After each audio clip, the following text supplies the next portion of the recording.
جس کا آج ہم نے انشاءاللہ العزیز تفسیر پڑھیں گے جس کے بارے میں تو یہ جب پیچھے اللہ تعالیٰ نے ان آیات کے اندر بتایا کہ تم اپنے آپ کو پاک کرو، نبی کے وفادار رہو اور توبہ کر کے اس گروہ میں شامل ہو جاؤ جو مومنین کا گروہ ہے اور کافروں میں سے نہ ہو جاؤ، تو پھر اللہ تعالیٰ نے ان کو ایمان والوں کو مزید ایک تاکید کی جس میں اللہ تعالیٰ نے انہیں پہلی یہ کفر اور نفاق کی آلودگیوں سے پاک کرنے کے بعد تطہیر کر لی، غسل دے لیا، تو اب اللہ تعالیٰ نے انہیں پہلی ہدایت کہ اے ایمان والو، پہلی ہدایت یہ ہے کہ تم اللہ سے ڈرتے رہو۔ یہ پہلی ہدایت اللہ تعالیٰ نے ان کو یہاں پر بیان فرمائی کہ اللہ سے ڈرتے رہو۔ اور اس میں آپ یہ دیکھیں کہ اللہ سے ڈرتے رہنا جو ہے نا، یہ دنیا کا مشکل ترین کام ہے۔ یہ آدمی کے دل میں اللہ کا حقیقی خوف ہی نہیں ہے، اور وہ حقیقی خوف نہ ہونے کی بنا پہ یہ سارے کام دنیا کے اندر سر انجام دیتا ہے۔ تو میں تمہیں اللہ کی یاد دلاتا ہوں، یہ اللہ کے نبی نے کئی دفعہ کہا، میں تمہیں اللہ کی یاد دلاتا ہوں۔ تو اللہ کی یاد مومن کے ساتھ جو ہے وہ اس طرح سے جڑی ہونی چاہیے جس طرح اس کی سانس آ رہی ہے نا، اس طرح سے جڑی ہونی چاہیے۔ مومن جب اپنے اللہ کی یاد میں نہیں گم ہوتا اور اپنے اللہ کی یاد میں نہیں آتا تو پھر اس کے نتیجے میں وہ نفس کے ہاتھ میں چڑھ جاتا ہے، شیطان کے ہاتھ میں چڑھ جاتا ہے، یا خدا کے سارے نافرمان کفار کے ہاتھ میں چڑھ جاتا ہے۔ اچھا، نافرمان انسانوں کے لیے صرف کفار ہونا شرط نہیں ہے، یہ میں جب بھی استعمال کرتا ہوں تو اس میں مومن اور کافر دونوں آ جاتے ہیں، مسلم اور کافر، کہ بندہ ایمان رکھنے کے باوجود بھی اگر اللہ کی نہیں مان رہا تب بھی وہ نافرمان ہے، نفاق ہے تب بھی نافرمان ہے، کمزور ایمان ہے تب بھی نافرمان ہے، ضعیف الاعتقاد ہے تب بھی نافرمان ہے، اور خدا کے بارے میں شک کرتا ہے اور جھگڑا کرتا ہے تب بھی نافرمان ہے، اور وہ بالکل ہی اللہ کے دین کو انکار کر دیتا ہے تب بھی نافرمان ہے، وہ ایتھیسٹ ہے تب بھی وہ نافرمان ہی ہے، ایگنوسٹک ہے تب بھی وہ نافرمان ہے۔ تو یہ نافرمانوں کی آگے ہزاروں قسمیں بنتی چلی جاتی ہیں، یعنی وہ جو فرمان کو نہ مانے،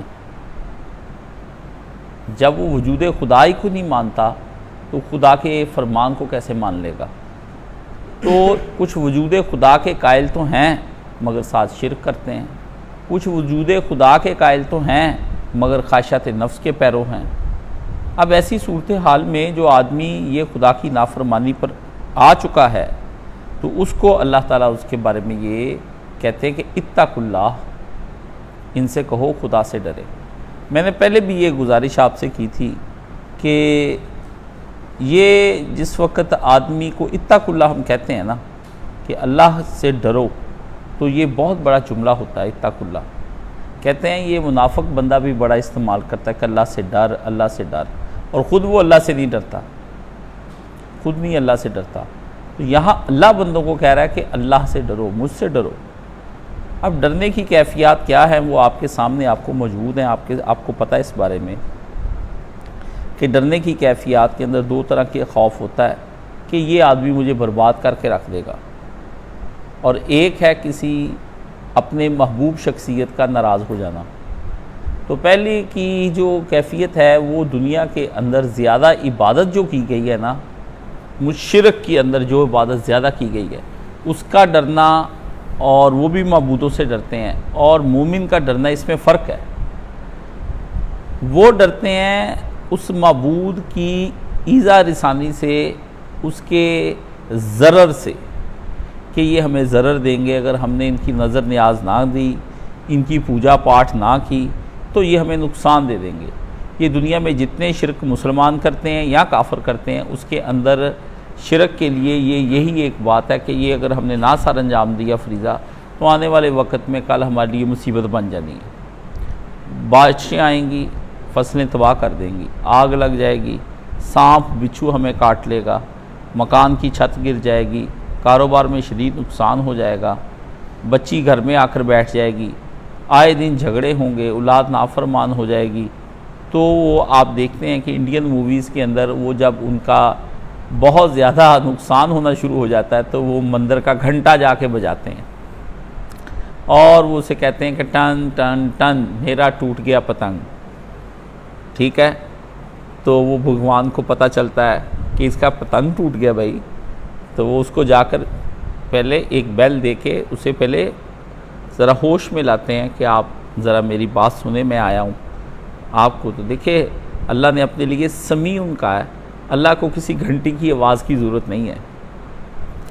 تو یہ کفار کا رد ہے سمیع میں, ٹھیک ہے نا, کہ جا کے آپ کوئی گھنٹی بجائیں, کوئی ناقوس بجائیں, کوئی سنکھ بجائیں منہ میں لے کے, کوئی باجا بجائیں, ٹھیک ہے, کوئی بگل بجائیں. اللہ کو ایسی کوئی چیز کی ضرورت نہیں کہ اس کو جا کے الرٹ کیا جائے, باخبر کیا جائے. اس کو سارا پتہ ہے.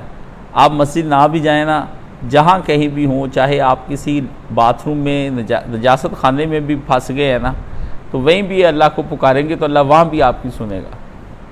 تو اللہ کے سمیع ہونے کے لیے آپ کے گھنٹوں کی اور آپ کی بیلوں کی اور آپ کے ناقوسوں کی اور سنکھوں کی اور گرجا گھر کی گھنٹیوں کی, ٹھیک ہے, یہ اللہ تعالیٰ کے لیے کوئی ایسا ضروری نہیں ہے. تو مشرک اور مومن کے خوف میں فرق ہے. مشرک کا خوف اس کے ضرر سے ہے, ٹھیک ہے, اور کمزور ایمان والوں کو اور ضعیف الاعتقاد لوگ عموماً اللہ سے ضرر کی سے, اللہ کے زار, اللہ کی صفت ہے نا, تو اللہ کے اس زار ہونے کی صفت سے بچنے کے لیے یہ سارے عبادت کرتے ہیں کہ اللہ ناراض ہو جائے گا, اللہ آگ میں پھینک دے گا, اللہ پھر ہمیں طرح طرح کی چیزوں میں ڈال کے ہمیں مصیبت پیدا کر دے گا. یہ کمزور لوگوں کا ایمان ہے. لیکن جو لوگ بڑے اپر لیول کے ہوتے ہیں, جنہوں نے واقعی اللہ سے شعوری طور پر براہین اور دلائل کے ذریعے سے اللہ تعالیٰ کی ذات کو سمجھا اور اس کی صفات کو سمجھا اور اس کے کمال کو سمجھا, اس کے جمال کو سمجھا, اس کے جلال کو سمجھا اور اس کے نوال کو سمجھا, اس آدمی نے دل و جان سے اللہ کو اپنا بادشاہ مانا اور خود کو اس کا غلام. تو ایسے بادشاہ اور غلام کی جو عبد اور معبود کہ حضرت علی مرتضیٰ یہ کہتے ہیں کہ میں علی اللہ کی عبادت اس لیے کرتا ہوں کہ وہ عبادت کے لائق ہے, یعنی کسی غرض اور مبنی کہ وہ تو عبادت کے لائق ہے ایسا. تو یہ اللہ تعالیٰ نے یہ ایک اس بارے میں مومن کے اور اس کے بارے میں فرق ہے دونوں کا. تو مومن اللہ کے ناراض ہونے سے اس طرح سے ڈرتا ہے کہ جس طرح کوئی ہم اپنے والد کے ناراض ہونے سے یا ماں کے ناراض ہو جانے سے یا کسی اپنی محبوب شخصیت اپنے استاد کے ناراض ہو جانے سے ہم لوگ ڈرتے ہیں کہ نہیں بھئی یہ اچھی بات نہیں ہے, ان کو پتہ لگے گا تو کس قدر وہ ناراض ہوں گے. یعنی یہ ایک شریف النفس نجیب الطرفین, آپ میری بات کو سمجھیں, اور ایسا آدمی جو اپنے دل سے شریف النفس ہے, جو وقار ہے اس کا, جو متانت والا آدمی ہے, جو سچا آدمی ہے, جس کے دل میں انسانیت کی کچھ شرم اور کچھ حیا اور کچھ لحاظ باقی ہے, وہ اپنی ہی شرمندگی میں, جس کو آپ انگریزی میں امبیرسمنٹ کہتے ہیں, وہ ڈوب جاتا ہے. وہ تو بعض اوقات یہ بھی ہوتا ہے کہ اس قدر شریف النفس آدمی جو ہے وہ تو آئینے کے سامنے کھڑے ہونے سے بھی بعض اوقات گناہ کر کے ڈرتا ہے کہ میں آئینے میں اپنا چہرہ کیسے دیکھوں, میرا ہی اپنا آپ مجھ پر تنقید کرتا ہے. تو اس کا ضمیر زندہ ہوتا ہے, اس کا شعور زندہ ہوتا ہے اور اس کے احساسات باقی ہوتے ہیں اور وہ اندر سے جاگ رہا ہوتا ہے, بیدار ہوتا ہے اندر سے, وہ غفلت کی نیند نہیں سوتا. اس کو اپنی ہی حیا مارتی, غیر کی حیا تو بڑی دور کی بات ہے. تو ایسے آدمی کی ایک محبت ہے جو اپنی ذات میں متین ہے, باوقار ہے, گریسفل پرسنالٹی اپنی ذات میں ہے. ایسا نہیں آپ اسے کہہ سکتے کہ گریسفل پرسنالٹی صرف یہی نہیں ہوتی کہ آپ کسی آدمی کو سوٹڈ بوٹڈ دیکھیں تو آپ اس کو گریسفل پرسنالٹی سے تعبیر کریں. گریسفل پرسنالٹی ایسی ہوتی ہے کہ وہ تن پہ پہنا کپڑا تو چلو اچھا لگتا ہی ہر ایک کے پہنا ہوا, لیکن اصل میں اس کو اپنے من کی زیادہ فکر ہوتی ہے. وہ اپنے آپ کے سامنے شرمندہ ہونے سے بچتا ہے, اس کو تنہائی میں یا خلوت اور جلوت میں اپنا آپ مارتا ہے. جیسے ایک بہت زیادہ خوددار آدمی کو کسی آدمی کے سامنے ہاتھ پھیلاتے ہوئے شرم آتی ہے کہ اس نے محنت سے کمایا ہوتا ہے، یہ خوددار ہونے کی علامت ہے، اور اسی کو علامہ اقبال نے خودی سے تعبیر کیا ہے۔ یہ وہ خودی، یہ وہ اپنی ذاتی معرفت، یہ وہ اپنی خودداری، یہ وہ انسان کی اپنے شرف کی پہچان، اپنی ذاتی شناخت اور اپنا وقار اور اپنا مرتبہ اور اپنا عہدہ اور اپنا منصب کہ میں خدا کا خلیفہ ہوں، وہ اس کو اس کی بھرپور پہچان ہوتی ہے۔ خلیفے کے اندر ابدیت چھپی ہوئی ہوتی ہے، یعنی جب آپ لفظ خلیفہ بولتے ہیں تو اس کے اندر ابدیت ہے۔ خلیفہ سر نہیں اٹھاتا، سرکش نہیں ہوتا، باغی نہیں ہوتا، بلکہ خلیفہ اپنے بادشاہ کا یا جس کا وہ نائب ہوتا ہے اس کا غلام ہوتا ہے، جیسا وہ حکم کرتا ہے مینوان وہ وہی کچھ کرتا ہے، اس سے رتی بھر نہ بڑھاتا ہے، نہ کم کرتا ہے، نہ زیادہ کرتا ہے۔ اس لیے کافر کا اللہ سے ڈرنا اور مومن کا اللہ سے ڈرنا یہ دو الگ الگ چیزیں ہیں۔ کافر جب بھی ڈرے گا خدا کے زار ہونے سے ڈرے گا، تو یہ نچلے درجے کے لوگوں کا جو ایمان ہے وہ اسی پر ہوتا ہے، مشرکوں کا، کافروں کا، منافقوں کا، دنیا پرستوں کا، مادہ پرستوں کا اور ضعیف الاعتقاد لوگوں کا اور کمزور لوگوں کا، وہ اللہ سے اس طرح سے پیار کرتے ہیں۔ ہماری مسلم سوسائٹی کے اندر بھی آپ کو کثیر تعداد انہی لوگوں کی نظر آئے گی جو اللہ کے اس خوف سے کہ ہمارا کوئی دنیاوی نقصان نہ ہو جائے وہ اللہ تعالیٰ سے ڈرتے ہیں۔ ٹھیک ہے، تو آپ کسی کو جب ڈراتے ہیں کہ تمہارا یہ نقصان ہو جائے گا اگر تم نے یہ کیا، تو آپ مطلب یہ کہہ دیں کہ درس پہ اگر تم نہیں آئے تو تمہاری دکان بند ہو جائے گی، تم انشاءاللہ یہ جگہ بھری ہوئی ہوگی، لیکن یہ لوگ ڈریں گے تو یہ آ جائیں گے۔ ٹھیک ہے نا، یہ نفع پہ بھی آ جاتے ہیں کہ آپ اللہ کی راہ میں دیں گے تو اللہ تعالیٰ آپ کو کئی گنا زیادہ دے گا، تو یہ اس بات پہ بھی بھروسہ کر کے آ جاتے ہیں کہ ٹھیک ہے ہم عبادت اس لیے کرتے ہیں کہ اللہ تعالیٰ جو ہے وہ ہمیں دولت دے۔ حدیث شریف میں بھی یہی آتا ہے کہ بہت سے لوگوں کے ایمان کو اللہ نے دولت نہ دے کے بچایا ہوا ہے اور بہت سے لوگوں کے ایمان کو اللہ نے دولت دے کے بچایا ہوا ہے۔ تو یہ بہت درجے جو ہے نا کم ہے، کم درجے کا ایمان ہے، یہ اس لیے کوئی اتنا اچھا ایمان نہیں ہے۔ یہ لوگ کل کو دولت کے چھن جانے کے بعد کافر ہو جائیں گے یا دولت پا لینے کے بعد بھی کافر ہونے کا خطرہ رہتا ہے، تو ان کو صرف مال سے غرض ہوتی ہے، اس وجہ سے بھی اللہ کو مانتے ہیں، تو اللہ تعالیٰ نے پھر بھی ان کے ایمان کو قبول کیا، اس طرح کا ہلکا پھلکا ایمان۔ لیکن یہ ایمان کچا ہوتا ہے، مصیبت پڑنے پر، آفت آنے پر یہ ایمان جو ہے زائل ہو جاتا ہے، ختم ہو جاتا ہے۔ اس لیے آپ دیکھتے ہیں کہ ان لوگوں کی جب غم آتا ہے نا ان کے اوپر، تو یہ اس پہ نوحہ، مرثیہ اور الا بلا بکنا شروع کر دیتے ہیں اور اللہ سے گلے شکوے شکایتیں اور بین اور اللہ کے ہاں یہ پوری جہالت کا مظاہرہ کرتے ہیں،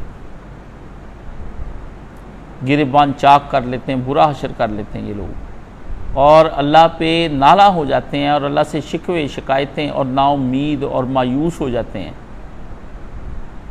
تو ایسے میں اہل ایمان کو آگے بڑھ کے ان کا ایمان کو سنبھال لینا چاہیے۔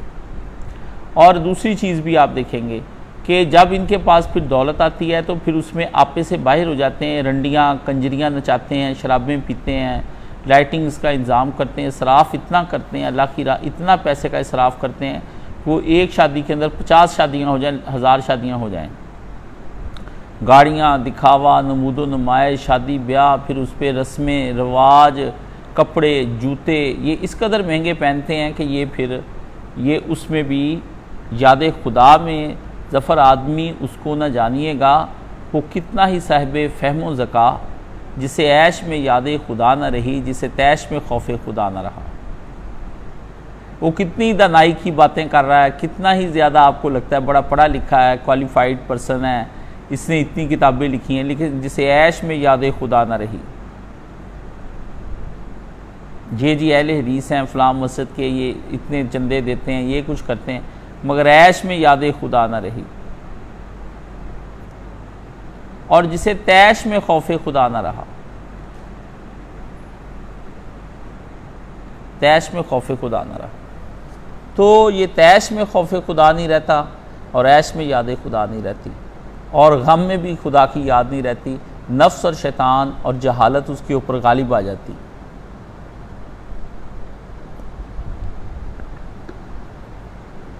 تو ایسی صورتحال میں یہ تقوی جو یہاں جو تقوی کی بحث چھڑ گئی ہے، اس میں وہ لوگ شامل نہیں ہیں۔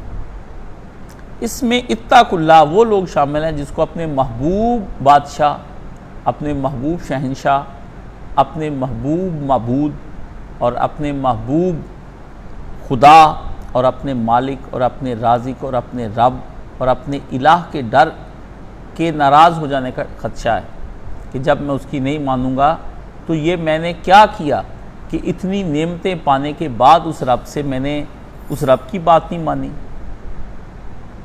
اتنی نعمتیں، دن رات، آنکھ کا، ناک کا، کان کا، بدن میں ہی ہزاروں کروڑوں نعمتیں ہیں۔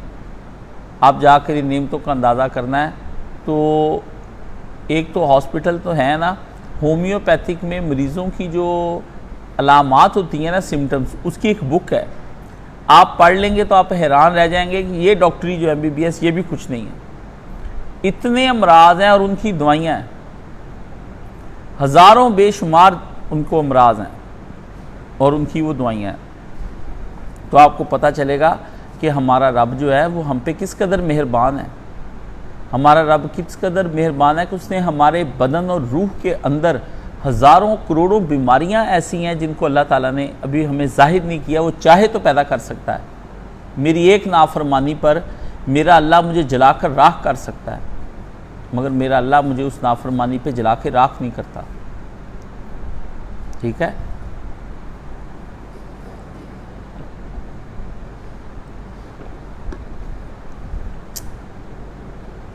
اس لیے اللہ سے ڈرنے کے لیے مومن کا ڈرنا، کافر کا ڈرنا، اس میں فرق ہے، اور مومنوں کے اندر بھی ضعیف الاعتقادوں کا ڈرنا، اس میں فرق ہے۔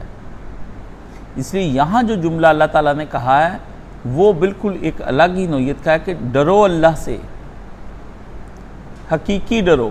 تم ڈر رہے تھے کیوں؟ یا ایھا الذین آمنوا اتقوا اللہ کا جملہ ہے، اے ایمان والو تم اللہ سے ڈرو۔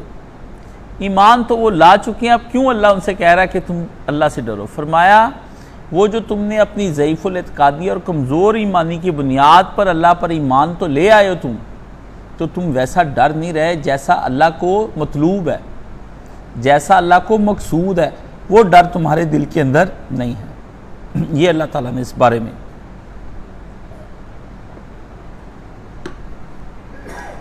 تو یہ کانسیپٹ آپ کا کلیئر ہو گیا کہ ڈر دو طرح کے ہیں، ایک کسی کے نقصان پہنچانے پر اس سے خوف کھا جانا، اور ایک کسی محبوب رشتے کے ناراض ہو جانے سے خوف میں آ جانا۔ تو اعلیٰ مرتبہ کیا ہے؟ اعلیٰ مرتبہ جو اللہ کو مطلوب ہے اور اس کے رسول کو مطلوب ہے، وہ کسی محبوب شخصیت کے ناراض ہو جانے کا خوف ہونا، یہ تقوی ہے۔ یہ تقوی پوری امت میں آج تک پیدا نہیں ہوا، اور اس تقوی کے حامل صرف چند افراد رہے ہیں۔ ہم سارے جتنے بھی لوگ ہیں، ہم وہ نچلے درجے کے ایمان والے لوگ ہیں۔ نعمتوں کے چھن جانے سے، نعمتوں کے زوال آ جانے سے جو خوف ہے، یہ کمزور درجے کے لوگوں کا خوف ہے۔ اللہ سے جو پیار ہے وہ ناراض ہو جانے کا خوف ہے۔ اور آپ یہ دیکھتے ہیں کہ بڑے لوگ جب قربانیاں دیتے ہیں تو آپ یہ دیکھیں کہ ان کو رخصت کی پوری اجازت ہوتی ہے کہ وہ رخصت امام حسین اختیار کر لیتے اور یزید کی بیعت کر لیتے، کہتے ٹھیک ہے بس، ان کو کب تھا، تھوڑے سے لوگ ہیں، کب جہاد کر سکتے تھے اس کے خلاف، لیکن انہوں نے عزیمت کا راستہ اپنایا۔ ہر مومن پر یہ فرض ہے کہ وہ عزیمت کا راستہ اختیار کرے، وہ عزیمت کا راستہ اختیار کرے۔ لیکن وہ جب ہم سارے مسلمان رخصت پر چلے گئے ہیں، آپ سمجھتے ہیں سرکاری اصطلاح ہے یہ کہ صاحب دفتر میں نہیں ہیں، وہ رخصت پر گئے ہوئے ہیں، تو ہم سارے مومنین جو ہیں وہ جب رخصت پر جاتے تو آپ تو جانتے ہیں کہ یہ جب انگریز لوگوں کی یہ اصطلاح تھی کہ جب ان کے ججز جو تھے انہوں نے چھٹیاں کرنی ہوتی تھی، تو یہ ساون بھادوں کے دن جو ہے ان کے لیے بڑے عذاب ہوتے تھے اگست کے، تو وہ پھر ان مہینوں کے اس مہینے میں چھٹیاں لے کے چلے جاتے تھے۔ انہوں نے ایک بنایا تھا، وہ امریکہ اور دیگر واپس اپنے علاقوں میں تاکہ وہاں وقت اچھا گزاریں. تو وہاں پھر کیا کرتے ہیں, وہ جا کے انجوائے کرتے ہیں, ڈانس پارٹیاں کرتے ہیں, باربیکیوز کرتے ہیں, شرابیں پیتے ہیں, زنا میں وقت گزارتے ہیں, اور سپورٹس میں انٹرٹینمنٹ کے اندر وقت گزارتے ہیں, طرح طرح کی چیزیں, کپڑے, جوتے. اس لیے ان کی انٹرٹینمنٹ بہت ٹاپ کی ہوتی ہے, کیونکہ وہ پچھلا سارا بھلا چکے ہوتے ہیں, تو وہ انٹرٹینمنٹ کرتے ہیں. تو وہ صاحب رخصت پہ. تو آج کا مسلمان بالکل انگریز ججوں کی طرح رخصت پر چلا گیا ہے. عزیمت کا راستہ اختیار نہیں کیا, اور تقوی کا وہ خوف جو اللہ کو مطلوب اور مقصود تھا, اللہ کو جو ڈر مقصود تھا, اور جو بندے کے دل میں اللہ چاہتا تھا کہ یہ ڈر بندے کے دل میں میرا بیٹھنا چاہیے, وہ ڈر مومن کے اندر نہیں رہ گیا. اب اس ڈر کی تلاش میں میں ہوں, اور اس ڈر کی تلاش میں سارے ہیں کہ میں چاہتا ہوں یا اللہ مجھے مرنے سے پہلے یہ تقوی عطا فرما کہ میں تجھ سے کسی نقصان کی وجہ سے نہ ڈروں, کسی نعمت کے زوال کی وجہ سے نہ ڈروں.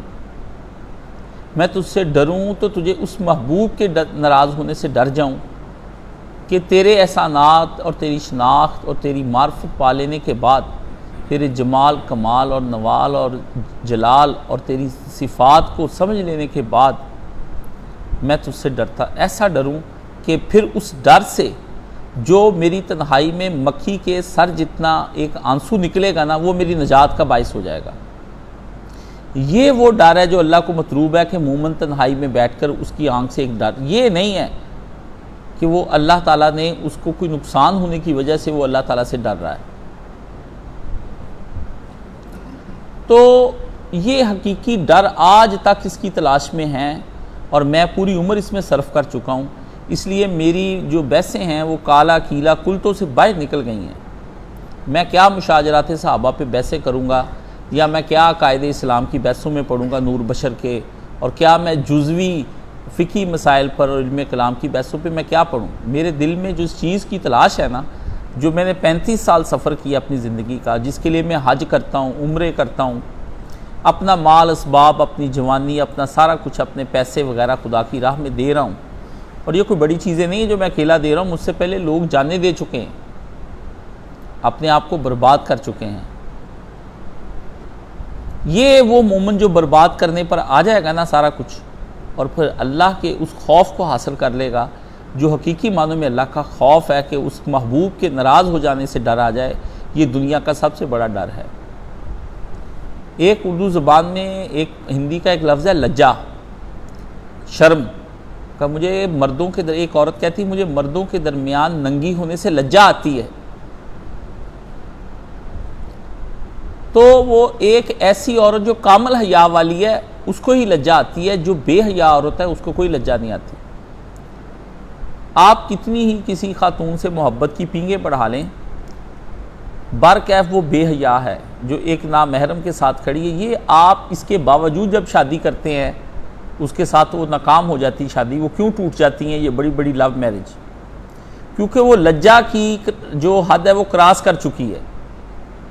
اور آپ اندھے ہو کر یہ نہیں دیکھ رہے کہ یہ وہ لڑکی ہے جو میرے ساتھ ماں باپ کا احسانات بھول کر میرے ساتھ چلی آئی ہے, اور میرے ساتھ بیٹھی ہے, اور میرے ساتھ پینگیں پیار کی بڑھا رہی ہے. تو ایسی صورتحال میں آپ اس کو اپنے گلے سے لگانے کے لیے تیار ہیں, تو آپ کی آنکھوں کے آگے پردہ ہے. جو جننے والی ماں اور محنتی باپ کی عزت کو روند کر تمہارے ساتھ تنہائی میں مل رہی ہے, وہ عورت کل تمہارے نکاح میں آنے کے بعد تمہارے پیچھے بھی کسی سے یارانہ لگا کے بیٹھی. اور اس طرح کی عورتوں کے یارانے ایک نہیں کئی 100 ہوتے ہیں. وہ صرف آپ کو یقین دلاتی کہ میں آپ کے ساتھ ہوں.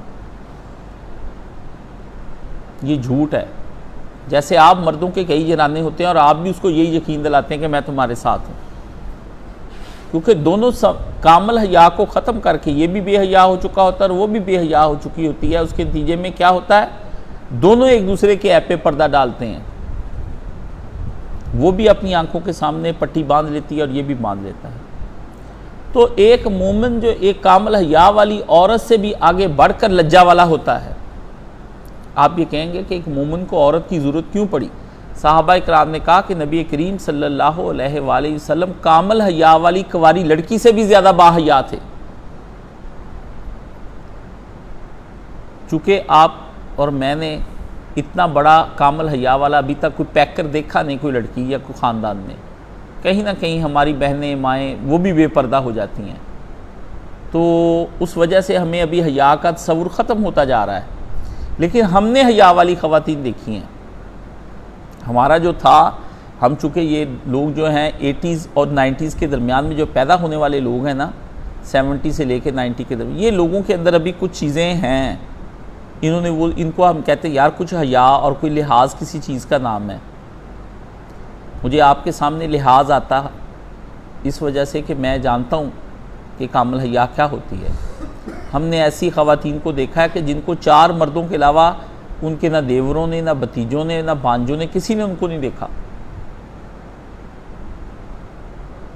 وہ اپنی پوری حیا کے. ایسی بھی خواتین ہم نے دیکھی ہیں کہ جو اس قدر حیا کے معاملے میں آگے بڑھ گئی تھیں کہ گھر میں جو ٹیلی ویژن پڑا ہوتا تھا اس کے سامنے وہ پردہ کر کے بیٹھتی تھی. یہ بالکل ہمارے یہاں پہ خاتون تو کہتی تھی اس میں غیر مرد آتے ہیں تو مجھے اس سے بھی حیا آتی ہے. تو نبی کریم صلی اللہ علیہ وآلہ وسلم کامل حیا والے تھے کنواری لڑکی سے زیادہ. تو جس کے پاس کامل حیا ہوگی اپنے رب کی، وہ آدمی اپنے اللہ سے ڈرے گا. رسول اللہ نے کہا کہ جب حیا جاتی رہے تو آدمی جو چاہے کرے. بے حیا باش و ہر چے خواہی کنی، بے حیا ہو جا اور پھر جو جی چاہے کرتا پھر. یہ وہ چیز جس کی وجہ سے کامل حیا کی وجہ سے کامل تقوی آنا تھا، وہ حیا جاتی رہی، کامل تقوی نہیں مل رہا.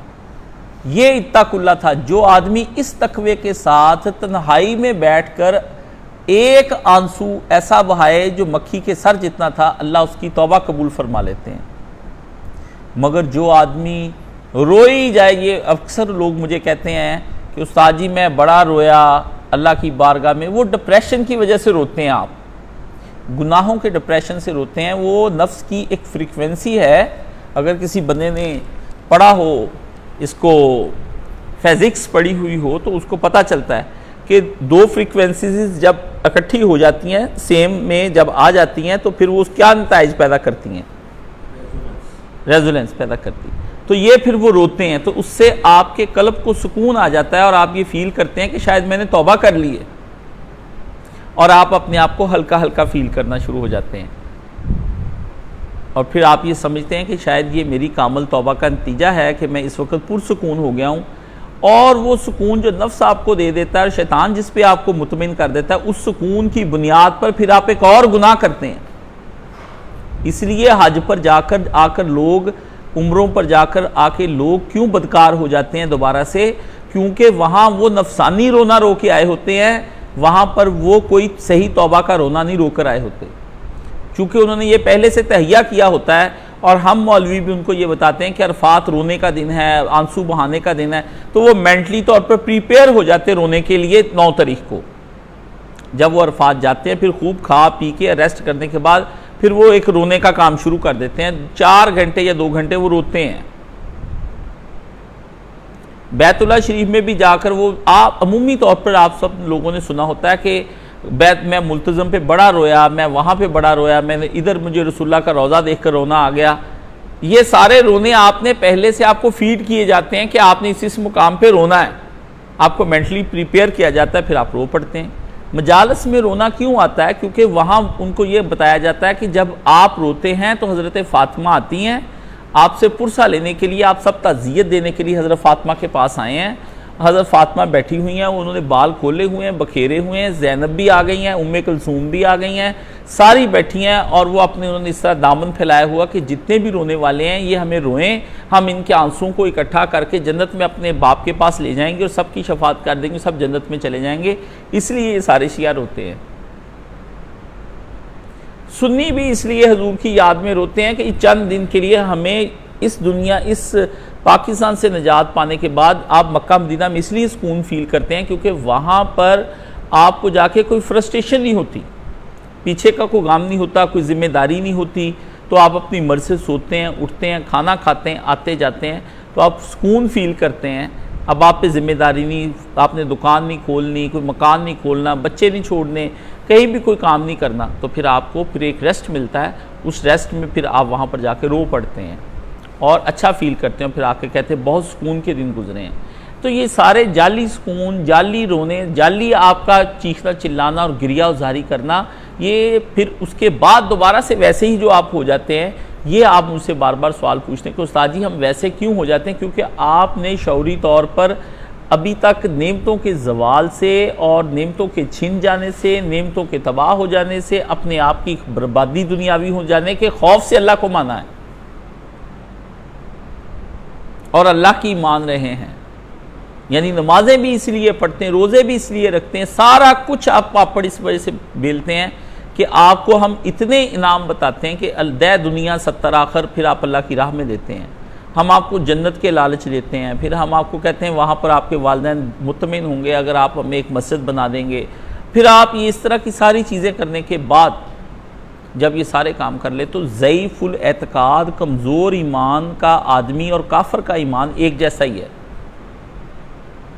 وہ بھی ضرر کے خوف سے سارے مشرک خداؤں کو پوجتا ہے، بندروں کو، جانوروں کو، سانپوں کو، کہ ہم سانپ کی پوجا کریں گے، سانپ پہ ڈسے گا نہیں۔ دیوتاؤں کی پوجا اس لیے ہوتی ہے، کیوں؟ یہ ہمارے بزرگوں کی کرامات کے اگر ہم نے ان کے نظر نیاز نہ دیا تو پھر ہم کیا ہوگا؟ نقصان ہو جائے گا۔ میرے دادا جی یہی کہتے تھے۔ اللہ سے کسی نے حقیقی معنوں میں پیار نہیں کیا، اس کا شکوہ قرآن مجید میں آیا، وما قدر اللہ حق قدرہ، تم نے میری وہ قدر و قیمت ہی نہیں جانی جو میری قدر و قیمت ہونی چاہیے تھی۔ یہ وہ شکوہ جب اللہ نے کیا تو یہ ایک ایسا شکوہ ہے کہ یقین جانے جب میں نے یہ پہلی بار آیت الگ سے پڑھی اور کسی نے چھپوا کے اس کے سٹیکر لگوائے ہوئے تھے، وہ میں نے اپنے گھر کے اوپر لگایا ہوا تھا سٹیکر، تو آتے جاتے میں اس کو پڑھتا رہتا تھا۔ میں نے بڑے بڑے سٹیکر اپنے گھر میں لگائے ہوئے تھے جگہ جگہ پر، جس میں ما لکم، تمہیں کیا ہو گیا ہے کہ تم خدا کی طرف نہیں لوٹتے ہو؟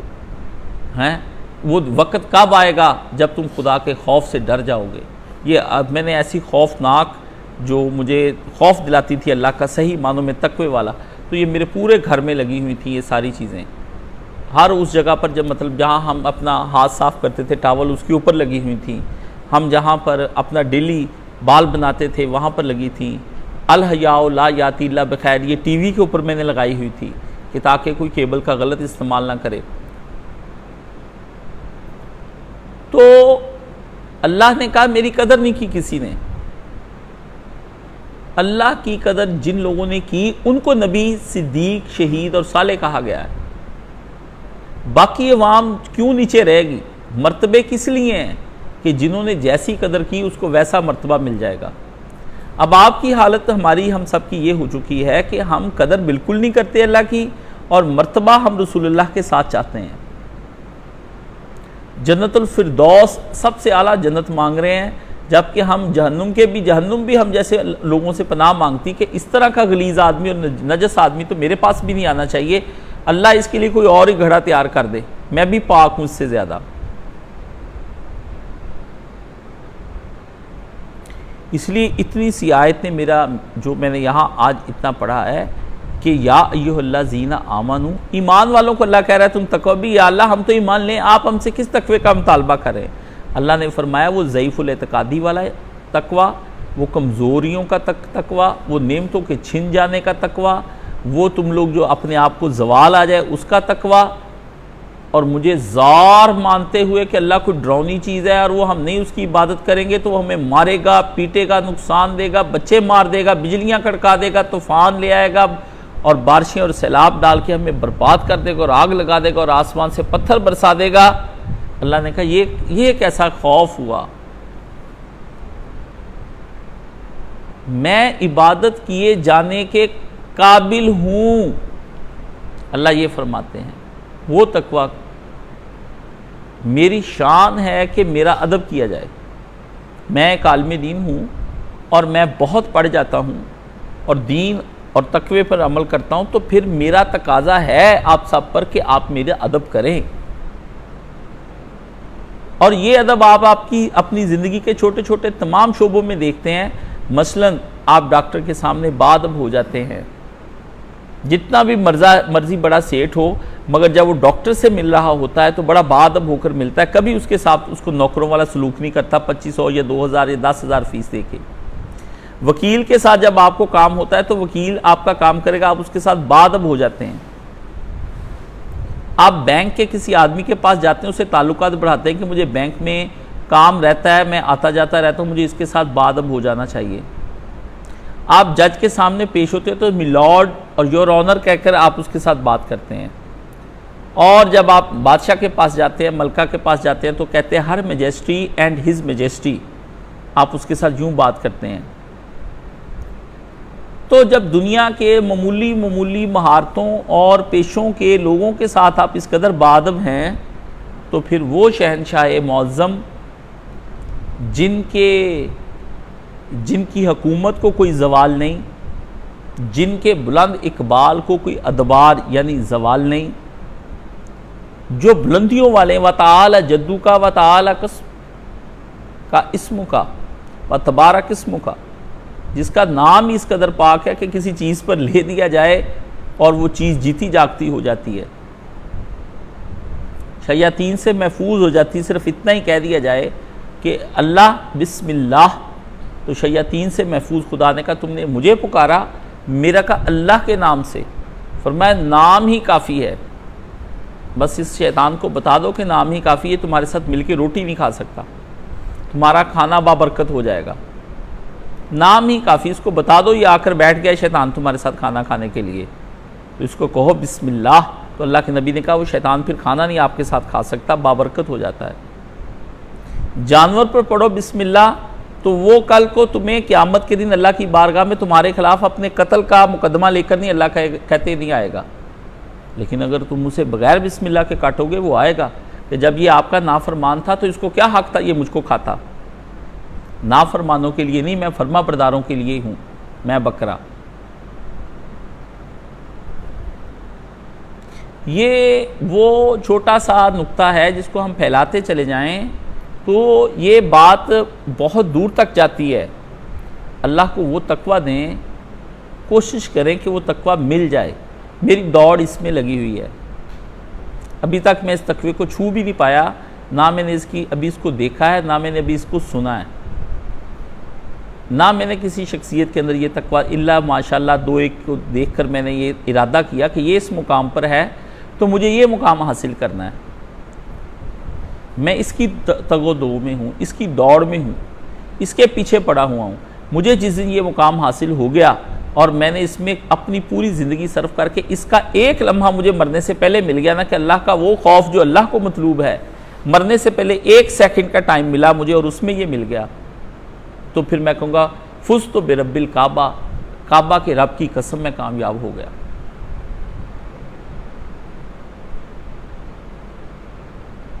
یہ وہ چیز ہے جس کی تلاش میں میری عمر گزر رہی ہے۔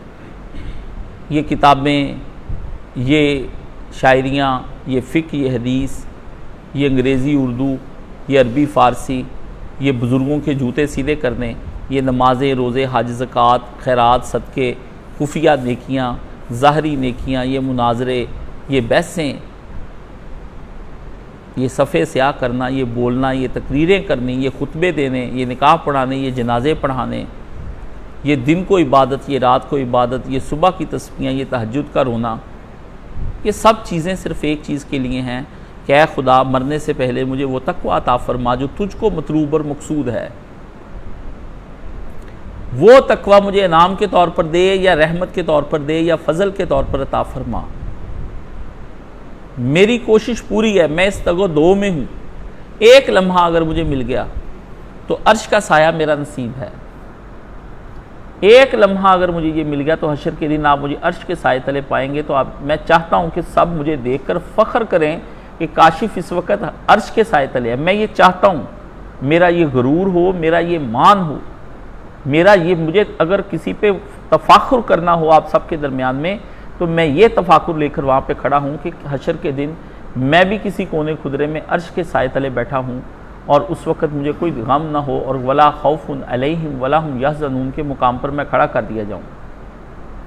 اگر مجھے یہ مل گیا، یہ میری باغ دوڑ، یہ دارالسلام بنانا، یہ آپ کی تربیت کرنا، یہ راتوں دنوں کو اٹھ کے منتیں یہ سب لوگوں سے چندے مانگنا، یہ چیزیں تیار کرنی، یہ سب لوگوں سے لے کر یہ مرکز تعمیر کرنے، کبھی کسی کے ساتھ دوستی بنا کے، کسی کے ساتھ دشمنی بنا کے، کسی سے محبت کر کے، کسی سے غیر، کسی کو پچکار کے، کسی کو بہلا کے، کسی کو سہلا کے، کیا پتہ یہ ساری کی ساری دوڑ میرے گناہ ہوں یا وہ نیکیاں، یہ دوڑ صرف اس ایک لمحے کی ہے کہ وہ ایک لمحہ کسی طریقے سے ہاتھ میں آ جائے۔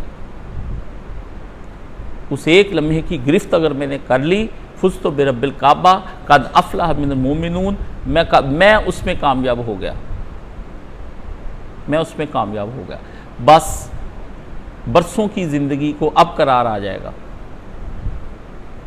یہ تھکاوٹیں، یہ ذہنی پریشانیاں، یہ الجھنیں، یہ سٹریس، یہ دباؤ لوگوں کے، دنیا کے، اپنوں کے پراؤں کو، ہر ایک کے درجے کے بعد سے اگر مجھے یہ حاصل ہو جائے، یہ تقوی حاصل ہو جائے، جو یا ایھا الذین آمنوا کے بعد اللہ کہتا نا یہ تقوی، اور کمزور ایمان والے نہیں، کمزور اور ضعیف الاعتقاد، مجھ سے کافروں کی طرح خوف، کافروں کے کافر جیسے اپنے معبود سے خوف کھاتے ویسا خوف کھانے والے، مجھے خدا کو یہ خوف مطلوب نہیں ہے۔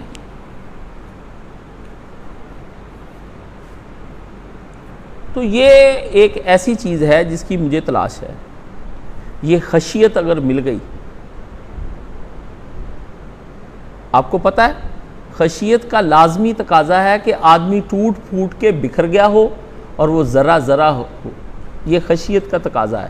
اگر وہ ٹوٹ پھوٹ کے بکھرا نہیں اور ذرہ ذرہ ہوا نہیں اور بکھر نہیں گیا اللہ کی راہوں میں اور جل کے راکھ نہیں ہو گیا اور بعد میں اس کی جسم کی بنی ہوئی راکھ کو یوں کر کے ہواؤں میں نہ اڑا دیا گیا ہو، تو وہ ابھی تک خشیت کے مقام پر نہیں پہنچا۔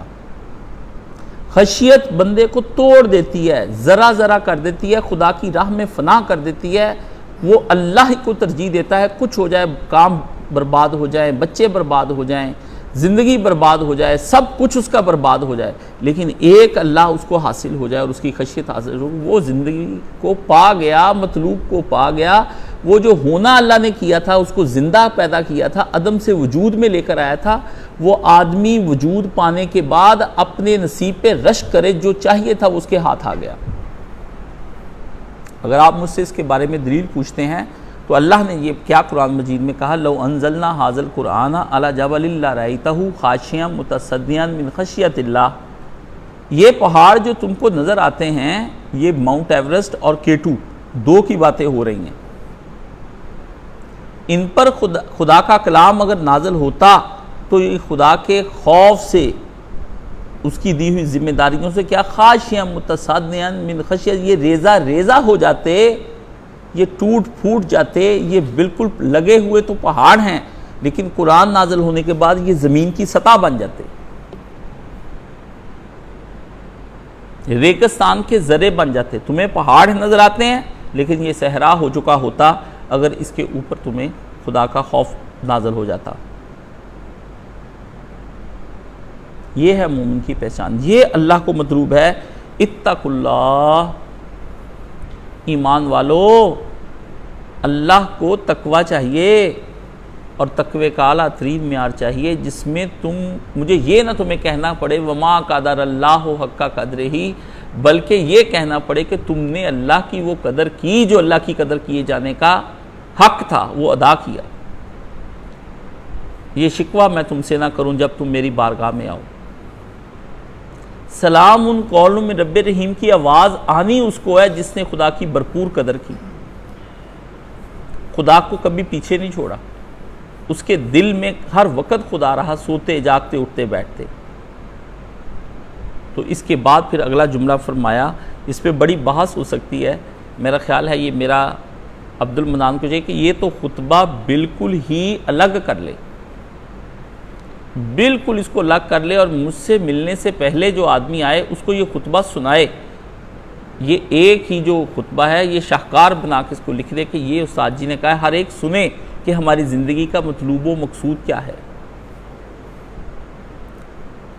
وَكُونُوا مَعَ الصَّادِقِينَ، اگلی بات پھر اللہ تعالیٰ نے کی، اگر تمہارے پاس سچا تقوی ہوا نا تو تم ان کے ساتھ ہو جاؤ گے جن کے پاس یہ سچا تقوی پہلے سے موجود ہے، اور ہر اس کو چھوڑ جاؤ گے جس کے پاس یہ تقوی نہیں ہے۔ ہر سچے راست باز مومن کے پاس راسخ الایمان مومن کی صحبت میں تم بیٹھنا شروع کرو گے، کامل الحیا کے پاس بیٹھنا شروع کرو گے، کیونکہ صحبت اور معیت کو آدمی کے بناؤ اور بگاڑ میں بڑا دخل ہے۔ آپ نے مولانا مودودی رحمۃ اللہ علیہ کا ایک چھوٹا سا کتابچہ میں ہم پڑھاتے ہیں، بناؤ اور بگاڑ، آپ نے اس میں کسی نے پڑھا ہو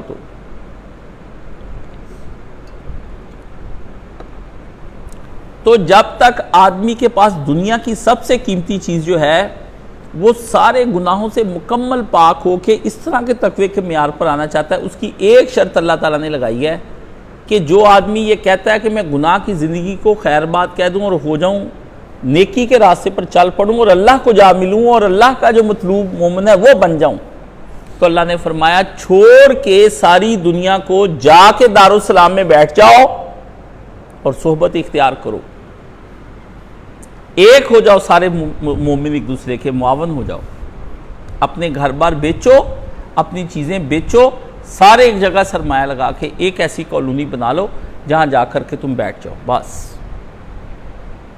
یہ نہ ہو کہ کل تم کسی نئی مصیبت میں داخل ہو جاؤ۔ یہ صورت ہی نہیں ہے اس دنیا کے اندر رہنے کی۔ فرمایا اگر تمہارا رہنا سہنا اٹھنا بیٹھنا کافروں، منافقوں، جاہلوں، کمزور ایمان والے لوگوں اور ضعیف الاعتقاد لوگوں کے ساتھ جو مسلمان بھی ہیں ان کے ساتھ تمہارا یہ سارے معاملات ہوئے تو تم چاہے کتنے ہی مضبوط آدمی کیوں نہ ہو تم نے اس کا اثر قبول کر ہی لینا ہے۔ تم کتنا ہی کہو میں بہت ایمان والا ہوں، میرے ایمان کو کچھ نہیں ہوتا، میرے ایمان کو کچھ نہیں ہوتا۔ فرمایا جن کے مضبوط ایمان ہیں اور جن کے مضبوط عمل بھی ہیں ساتھ، ان کی صحبت میں بیٹھو، تمہاری کمزور آدمی کی جتنی بھی کمزوریاں ہیں نا وہ خود بخود وہاں پر ختم ہو جائیں گی ان کی صحبت میں بیٹھنے سے، اور تمہیں وہاں سے طاقت ملے گی اور حوصلہ ملے گا اور قوت ملے گی جس کی بنا پر تم اپنی کمزوریوں پر غالب آ جاؤ گے۔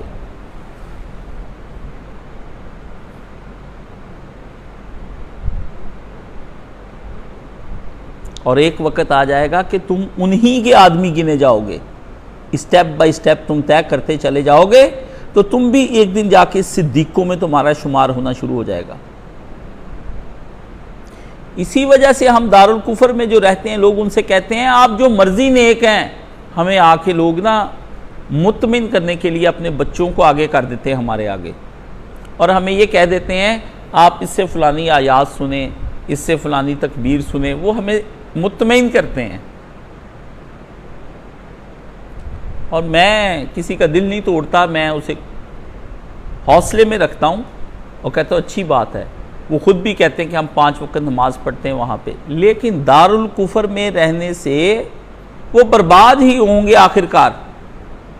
اور ہم نے پھر بعد میں ان کو چیک بھی کیا، وہ جھوٹ بولتے ہیں، ایک دن ہمیں دکھانے کے لیے وہ لوگ ہمیں اپنے بچوں کو دکھا تو دیتے ہیں، لیکن پھر ہم دیکھتے ہیں کہ ان کا دین میں 1 منٹ کا بھی رجحان نہیں ہوتا، وہ جھوٹ بولتے ہیں، وہ خود کو بھی دھوکہ دے رہے ہیں اور اپنے آپ کو بھی دھوکہ دے رہے ہیں اور اللہ کو بھی دھوکہ دے رہے ہیں۔ وہ قرآن مجید میں اللہ نے کہا کہ تم یہ اللہ کو دھوکہ نہیں دیتے، یہ اپنے نفسوں کو دھوکہ دے رہے ہیں۔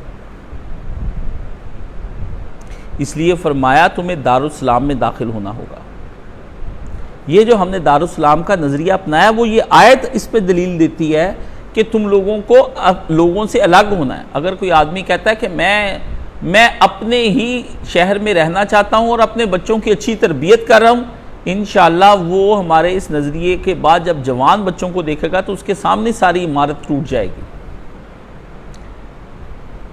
یہ اپنے آپ کو دھوکہ دینا ہے، تو ہم کسی کو روکتے نہیں ہیں کہ تم اپنے آپ کو دھوکہ دے، ہم کہتے دے لو۔ تم جن بچوں کو تم آسائشات میں پال رہے ہو، جن بچوں کو تم کھلا رہے ہو، تمہارا حوصلہ نہیں پڑتا، جن کالونیز میں تم رہتے ہو جو نیٹ اینڈ کلین اور خوبصورت ہیں، اور جن سہولیات میں تم نے اپنے بچے کو رکھا ہے، اور KFC اور AFC اور یہ ساری چیزیں کھلاتے پلاتے ہو اور بڑے کلبز میں لے جاتے ہو اور ان کو ہر جگہ پہ ان کو کروا رہے ہو دنیا کی چیزیں، یہ بالآخر ایک دن ضائع ہو جائیں گی۔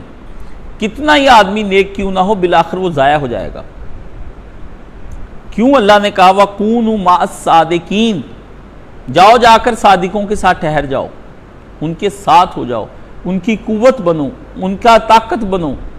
تم کچھ بھی نہیں کر سکتے تو کچھ تو یہ تو ہوگا, گاڑی چلا لو گے, ان کی کوئی نہ ہوگا تو وہاں کا دارالسلام کا جھاڑو دینے والا بن جاؤ گے, ان کی بکریوں کو پٹھے ڈال دو گے, نہیں ہوگا گیٹ پہ بھی نہ بیٹھو گے. ایک روٹی گزارا کرنے کے لیے گیٹ پر بیٹھ کر عمر بتا دینا, حشر کے دن ہمارے پاس آ جانا اور ہمیں کہہ دینا کہ ایک روٹی دن میں کھاتا تھا میں اور کچھ میں ان سے نہیں لیتا تھا, اور ان کا گارڈ بن کے میں نے ساری عمر گزار دی, یہی کام کافی ہے. میں نے ان کا خادم بن کے وہاں گزار دیا. یہ ہے وہ دکھ, وہ اذیتیں وہ چاہتے ہیں جو ہم دنیا میں چھوڑ کر ان سے. تو اللہ تعالیٰ نے فرمایا ہجرت کر کے دارالسلام میں آؤ, اور یہ مدینے کے آس پاس جو لوگ رہتے تھے ان کو بھی کہا کہ تمہاری جماعتیں یہاں آئیں تعلیم اور تربیت کے لیے, تاکہ تمہارا ربط نبی سے اور اس کے ماننے والے صحابہ سے قائم رہے. اور بتایا کہ جو پیچھے جو حالات اللہ نے عنایت تک پیچھے جو حالات بتائے ہیں وہ یہ بتائے ہیں کہ وہ جو منافقین ہیں نا, عراب اور پینڈو اور شہری, ان کے اندر جو روحانی اور اخلاقی بیماریاں اور گناہوں کی دنیا ان کے اندر بسی ہوئی ہے, اس کے پیچھے ان کے ماحول کی خرابی ہے. وہ ایک ایسے ماحول میں رہ رہے ہیں جس ماحول میں برباد ہوتے ہیں, اور میری اس بات کو دنیا کا کوئی شخص ڈینائی نہیں کر سکتا, یہ فطری ہے, اور دن رات آپ اس کا چرچا بھی کرتے رہتے ہیں. میں ذرا پرومیننٹ کر کے اس کو بیان کر دیتا ہوں تو آپ کو دکھ محسوس ہوتا ہے. ہر آدمی یہ چاہتا ہے کہ ماحول آدمی کے اوپر بھرپور اثر انداز ہوتا ہے. آپ جاتے ہیں ہوٹل میں کھانا کھانے کے لیے جاتے ہیں, کیوں جاتے ہیں؟ گھر کے سٹریس سے نکل کر ماحول بدلتے ہیں. آپ ناران کگان اور مری جاتے ہیں تو ماحول بدلتے ہیں. حج عمرہ کرنے کے لیے جاتے ہیں تو ماحول بدلتے ہیں.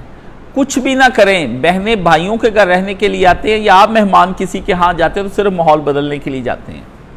آپ میرے پاس آتے ہیں تو ماحول بدلنے کے لیے آتے ہیں. آپ کسی جگہ پارٹی رکھتے ہیں تو ماحول بدلنے کے لیے کرتے ہیں. آپ کی زندگی میں دن رات ایک لمحہ بھی ایسا نہیں ہے جو آپ ماحول بدلنے کے لیے استعمال نہ, حتیٰ کہ آپ کے اپنے کمرے کا اے سی بھی سوائے سے لگا کہ ماحول بدلنا ہے. ٹھنڈے گرم ماحول میں میں نہیں جی سکتا. آپ کے کمرے میں ہیٹر چل رہا ہے تو وہ بھی ماحول بدلنے کے لیے ہے. آپ یاروں کی محفل لگا لیتے ہیں وہ بھی ماحول کے لیے, اور اپنے گھر والوں کے لیے باربیکیو اور کھانے اور چٹ چیٹ اور مزے اور مری نران کا گان لے کر پھرتے, وہ بھی ماحول بدلے. کہ کیا ایک اسلام کے لیے ماحول نہیں بدلا جا سکتا؟ ہاسپٹلائز کیوں کیا جاتا ہے؟ کہ وہ شخص ماحول میں رہے اور نگہداشت میں رہے, تب اس کے مرض کا علاج ہوتا ہے. ورنہ دوائیاں دے کے وہ کہتے ہیں نہیں, گھر جا کے بد پرہیزی بھی کرے گا, اس کو وقت پر نہ کھانا ملے گا نہ دوا ملے گی, اور اگر کوئی ایمرجنسی ہوگی تو ہم لوگ یہاں سارے موجود ہیں اس کو دیکھنے کے لیے.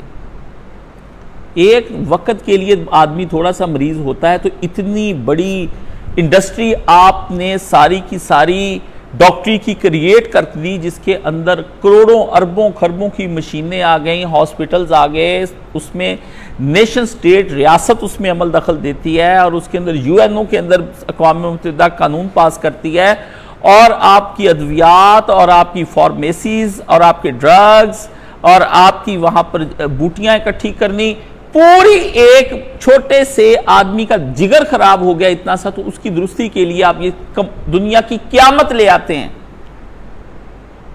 اور وہ ایک آدمی جس کا بدن اور روح تباہ ہو گئی اور جس کی آخرت ہی ساری برباد ہو جائے گی, اس روح کے برباد ہو جانے سے اس کا نہ علاج ہے, نہ غذا ہے, نہ ماحول ہے, نہ کوئی چیز ہے, نہ معاون ہے, نہ کچھ بھی نہیں ہے.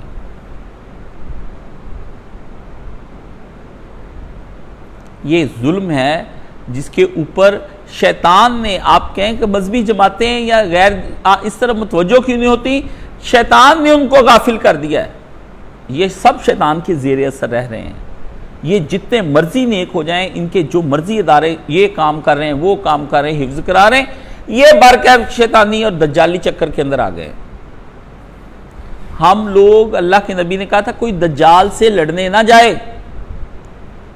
لیکن اللہ کے نبی نے یہ بھی بتایا تھا, پہلے بتا دیا تھا, ڈرا دیا تھا, ابھی دجال نہیں آیا, دجال سے پہلے پہلے طور پر کچھ مقدماتی طور پر دجالی چیزیں آ گئیں، ہم اس کے اندر پھنس گئے تو دجال تو بڑی دور کی بات ہے جب ہم پھنس جائیں گے۔ آپ تو اس سے نہیں نکل رہے جو دجال کے آنے سے پہلے کی تیاریوں میں پھنس گئے ہیں، اس کے سٹیج میں پھنس گئے ہیں، اس کی رنگا رنگی میں پھنس گئے ہیں، تو دجال تو بڑی دور کی بات ہے کہ جب وہ آئے گا تو آپ اس کا کیسے مقابلہ کر لیں گے؟ اس کا مقابلہ نہیں ہو پا رہا، اس کے لیے لاکھوں بہانے اور کمزور ایمان آپ کا چل رہا ہے۔ مجھے یہ بتائیے کیسے ممکن ہو سکتا ہے؟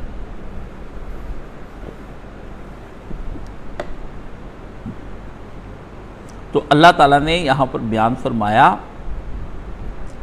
کہ اللہ سے ڈرو، نیکوکار لوگوں کی صحبت اور رفاقت، دو لفظ عطا فرمائیں۔ کیا کیا؟ صحبت، رفاقت۔ رفاقت کو تو پتہ نہیں، ہم نام سمجھتے ہیں نا کہ نام رفاقت ہے، رفاقت کی وجہ سے۔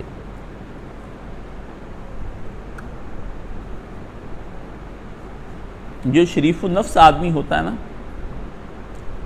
وہ لمحوں کی رفاقت کی بھی قدر کرتا ہے، اور جو خبیث النفس آدمی ہوتا ہے نا، وہ مدتوں اور صدیوں کی رفاقت کی بھی لحاظ نہیں کرتا۔ یہ کسی کے انتہائی گندے خون کی علامت ہے۔ رفیق سفر، آپ کے ساتھ والا کوچ میں آپ کے ساتھ بیٹھا ہے تو کوشش کریں کہ آپ کی ذات سے اس کو کوئی روحانی، جسمانی، لسانی کوئی بھی اس کو اذیت نہ ہو۔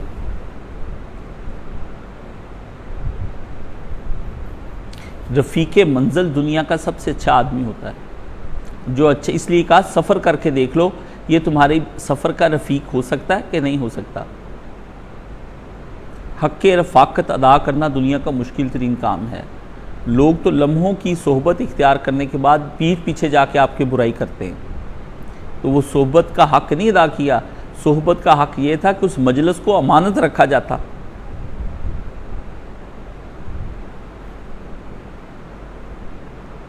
صرف بیٹھنا نہیں، اس سے کچھ اخذ کر کے لے کے جانا ہے، اور کچھ اس کو دے کے جانا ہے کہ وہ عمر بھر یاد رکھے۔ ایک سفر میں مجھے ایک آدمی نے تنگ کیا، اب میں مر جاؤں گا وہ اس کو بلاؤں گا نہیں، اور ایک سفر میں پھر آیا، اس میں ایک آدمی نے میرے سے اس نے سلوک کیا، اب میں مر جاؤں گا میں اس کو بلاؤں گا نہیں۔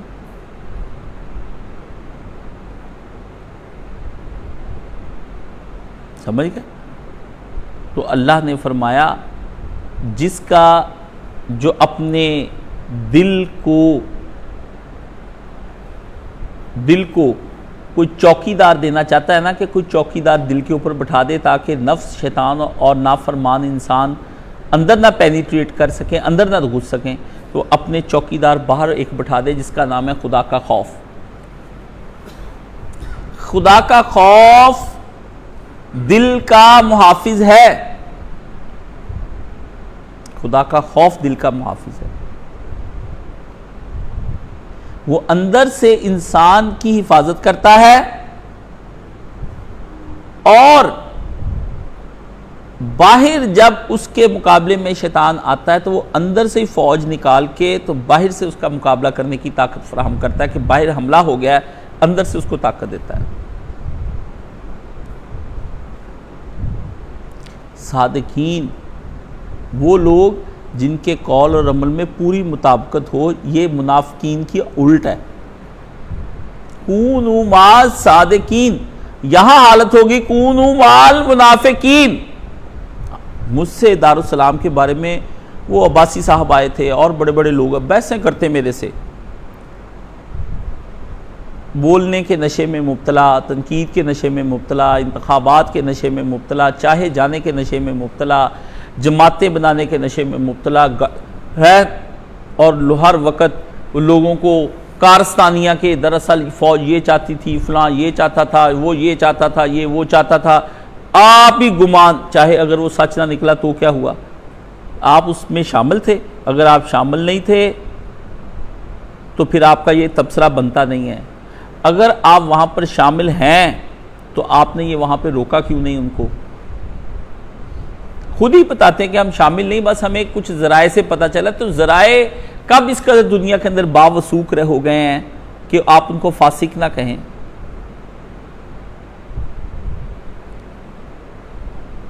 آپ ان کو فاسق نہ کہیں۔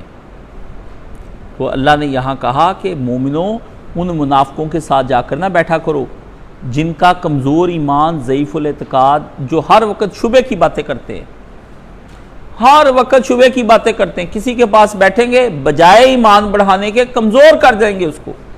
ہمارے ہاں کچھ منافقین آئے تھے یہاں پہ، ان کا یہی کام تھا۔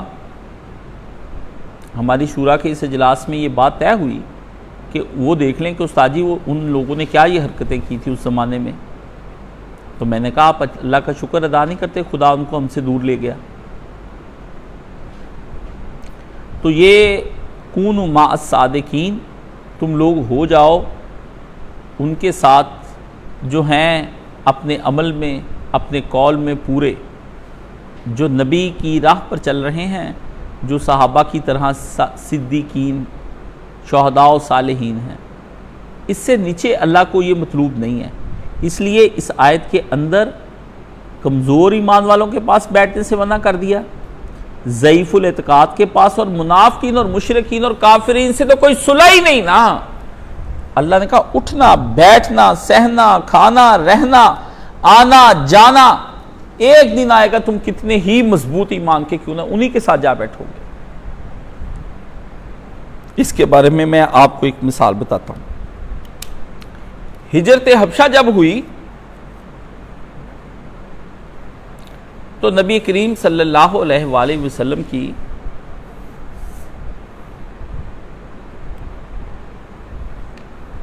ایک صحابی بھی رسول اللہ صلی اللہ علیہ وآلہ وسلم کے، وہ بھی حبشہ چلے گئے۔ غالباً ان کا نام عبداللہ ابن جاش ہے۔ تو وہ وہاں پہنچے، پہلے السابقون الاولون، پہلے ایمان لانے والوں میں سے ہیں وہ۔ کتنے دکھ سہے ہوں گے، ہجرت حبشہ کے دکھ آخری دکھ تھے، تو ان کے پاس چلے گئے۔ تو اللہ کے نبی نے کہہ دیا، وہ حبشہ میں جا چلے گئے۔ وہ واقعہ آپ کو پتہ ہے سب کو۔ تو آپ کو پتہ ہے کیا ہوا؟ ان کی شادی حضرت ام حبیبہ سے ہوئی تھی،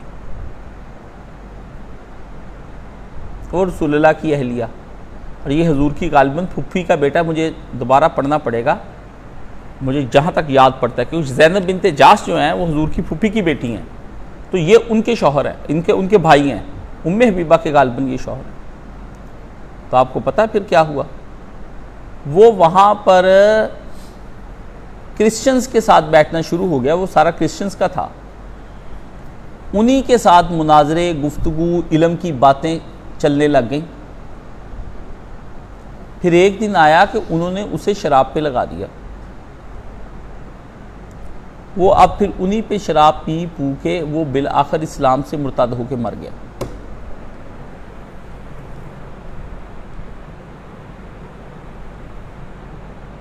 کہاں گیا اسلام اور کہاں گیا ایمان؟ پہلا ایمان کہتے تھے بڑا مضبوط گیا۔ جب آپ صحبت سے دور ہو جاتے ہیں تو آپ کو جو کل جمعہ میں نے پڑھایا ہے اس میں یہی بات کی نا کہ سارے نفسیاتی مریض میرے پاس آ رہے ہیں، جنسی مریض، ذہنی مریض، نفسیاتی مریض، معاشرے کا جو اقتصادی ہے، اکانومیکلی وہ مریض، اپنے مسائل کے مریض، یہ لوگ مجھ سے علم کے سوال پوچھنے آ رہے ہیں۔ پہلے یہ اپنے امراض کا علاج کرائیں،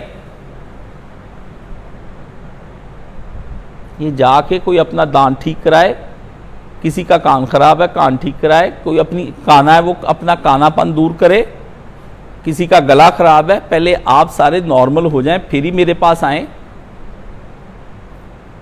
جو دانت کی تکلیف میں مبتلا ہے میں اس کو کس طرح سمجھا دوں خدا کی معرفت کیا ہے، کیونکہ اس کا بدن تو دانت کی تکلیف میں مبتلا ہے، وہ یکسوئی سے سنے گا جس کے دانت کی تکلیف میں، جس کے پیٹ میں بل اٹھ رہے ہیں، بار بار مروڑ اٹھ رہے ہیں، مجھے یہ بتائیں کیا وہ یکسوئی کے ساتھ مجھے سن پائے گا؟ نہیں ہوتا، ایسا نہیں ہوتا،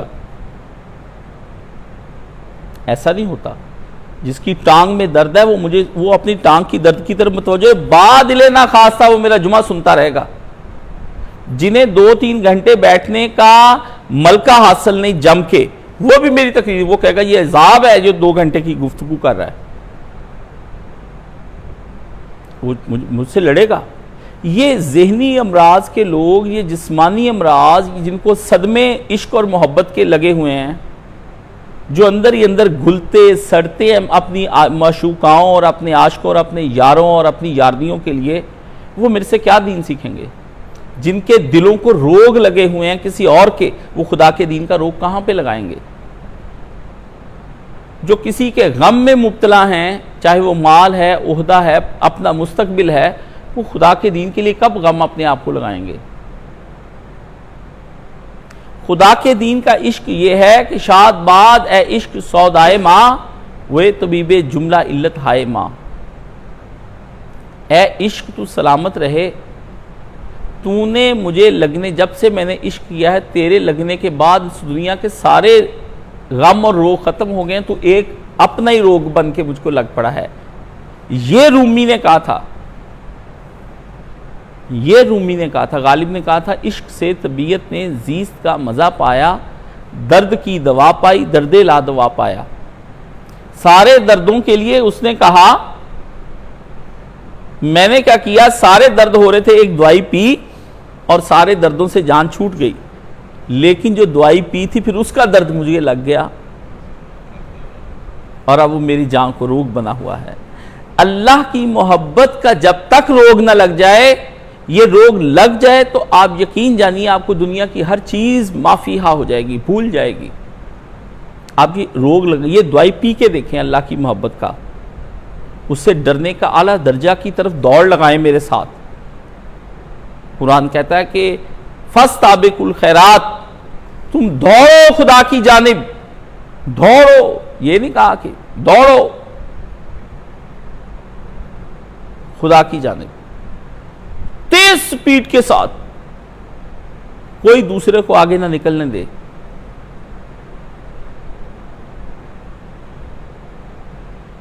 آپ نے دیکھا ہے کہ بعض اوقات اپاہج لوگ بھی آگے نکل جاتے ہیں اپنی مستقل مزاجی کی وجہ سے، اور آپ دیکھتے ہیں کہ ٹانگوں والے رہ جاتے ہیں.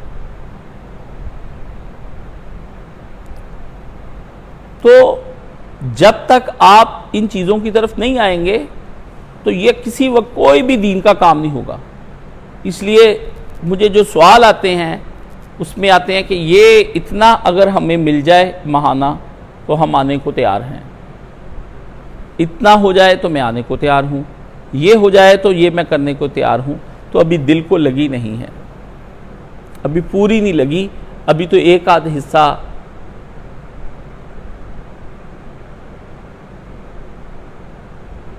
جہاں جلا ہے جسم وہاں دل بھی جل گیا ہوگا. اب کریدتے ہو راکھ اور جستجو کیا ہے؟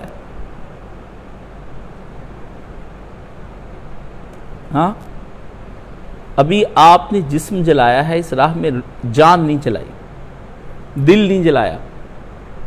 یہ تو جسم اور دل دونوں کو راکھ کر دینے کا نام ہے. جہاں جلا ہے جسم، دل بھی جل گیا ہوگا.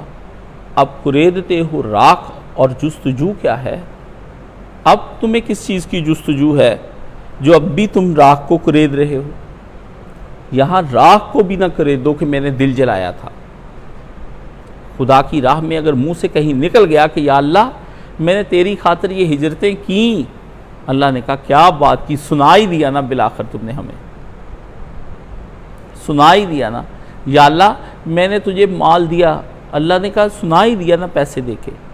حالانکہ اعمال صالحہ کا واسطہ ڈالنا جرم نہیں ہے، اللہ کے نبی نے کہا ہے اعمال صالحہ کا، لیکن یہ حقیقی عاشق کا نہیں ہے، یہ چھوٹے درجے کا آدمی ہے. ابھی میں نے تجھے یہ دیا، میں نے تجھے بیٹا دیا. فرمایا یہ دینا کیسا دینا تھا جس کا اینڈ یہ ہوا کہ تم نے مجمع میں ایک دن پھوٹ ہی پڑے نا کہ میں نے یہ نیکی کی تھی. اور وہ تم نے نیکی تمہارے لیے مشکل نہیں تھی. مطلب اگر یہ 10 روپے مجھے چندہ دے اور یہ مجمع میں سنا دے 10 روپے، یہ تو ویسے اس نے جاتے ہوئے اپنی زکوٰۃ نکالی تھی. اس کو تو نیکی وہ ہوتی جس سے فرق پڑ جائے، جان کے لالے پڑ جائیں. ابو بکر نے مال خدا کی راہ میں دیا تو جان کے لالے پڑ گئے تھے. گھر میں باپ نے ان کے جس کا نام عثمان تھا بھی قحافہ، اس نے کہا کچھ ہمارے لیے بھی چھوڑ کر جا رہے ہجرت کے دن میں کہ نہیں؟ تو حضرت عائشہ کہتی ہم نے وہاں جو رکھی تھی کنکریاں، تو اس کو وہ بتایا کہ اشرفیاں چھوڑ گئے، ہاتھ لگوایا، کہتا شکر ہے ابو بکر چھوڑ گئے، وہ نبینا تھے دادا حضرت عائشہ کے، کہتا ہے ورنہ اس نے تو سارے پیسے دین پہ لگا دینے تھے۔ جہاں اندھوں کو یوں تسلیاں دی جائیں ماں باپ کو، اور کیسا خفیہ اس آدمی نے خرچ کیا کہ اس نے اپنے باپ کو بھی نہیں بتایا۔ اور آپ کو پتہ ہے کہ ابو قحافہ کافر تھے، بعد میں مسلمان ہوئے ہیں۔ صدیق سے پوچھیں کہ کافر باپ کے نیچے کس طرح رہ کر کام کیا جاتا ہے، اس کا سب کچھ لٹا دیا جاتا ہے اور اسے پتہ بھی نہیں لگتا کہ میرا کیا کچھ اس گھر سے اس لڑکے نے گم کر دیا۔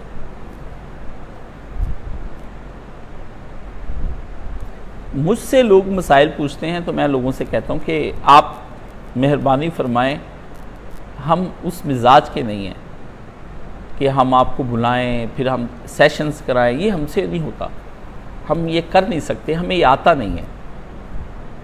کسی زمانے میں آتا تھا، مگر جو پڑھا لکھا تھا نیاز نے اسے صاف دل سے بھلا دیا۔ یہ سب حرام زدیاں سیکھی ہوئی تھی، میں جانتا تھا یہ اس طرح سے ہوتی ہیں، اور لوگوں سے بہت زیادہ ایڈوانس تھا، لیکن میں نے اولیاء اللہ کی صحبتوں سے یہ ڈھونڈا کہ یہ تو ہماری منزل ہی نہیں، یہ تو ہماری راہ ہی نہیں، یہ تو ہمیں مطلوب اور مقصود ہی نہیں۔ مطلوب و مقصود تو ایک ایسی دوڑ ہے جس میں تم ہانپ جاؤ، گر جاؤ، فنا ہو جاؤ، تمہارا بند جوڑ کٹ جائے اور تمہاری زبان پہ شکوہ تک نہ آئے، اور خدا راضی ہو جائے، بھلے ہی سارے ناراض ہو جائیں۔ توحید تو یہ ہے کہ خدا محشر میں یہ کہہ دے یہ بندہ دو عالم سے خفا میرے لیے ہے۔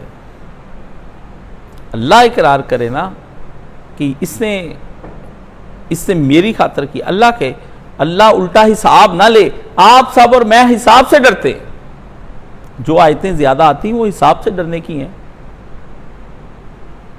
آپ کہتے ہیں، اس نے بھی کہا اقبال مرحوم نے کہ رسول اللہ کے سامنے میرا حساب نہ لینا، رسول اللہ کے سامنے حساب ہوا تو ہم کس قدر شرمندہ ہوں گے، اللہ پوچھنے لگ جائے گا کہ ہم کس قدر شرمندہ ہوں گے، ماں باپ کے سامنے۔ یہ معاملے بہت چھوٹے عاشقوں کے ہیں، بڑے عاشقوں کے معاملے یہ ہیں کہ وہ جب آئے تو سب بڑے پروٹوکول کے ساتھ آ رہا ہو، اور وہ آئے اور بارگاہ الہی میں کہا جائے کہ آپ سے مل کر خوشی ہوئی، گلیڈ ٹو سی یو، آپ تو بہت اچھے نکلے، آتے ہی اس کی تعریفیں شروع ہو جائیں، اور ایک طرف کھڑا کر کے کہا جائے یہ ہیں وہ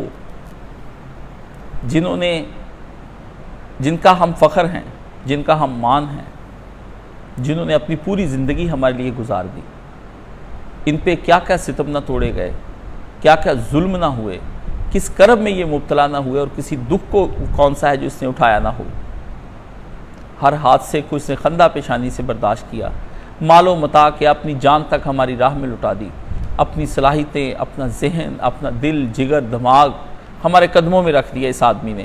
پہچانیے اس آدمی کو، غالباً آپ نے دنیا میں اس کو نہیں دیکھا ہوگا، غالباً اس کے ساتھ کبھی کسی کا فوٹو سیشن نہیں ہوا ہوگا، نہ کسی نیوز ایجنسی نے اس کی خبر لی ہوگی، نہ کسی یوٹیوبر نے اس کا ولاگ بنایا ہوگا، یہ مخفی تھا مگر آج ظاہر ہے، آج ظاہر ہے۔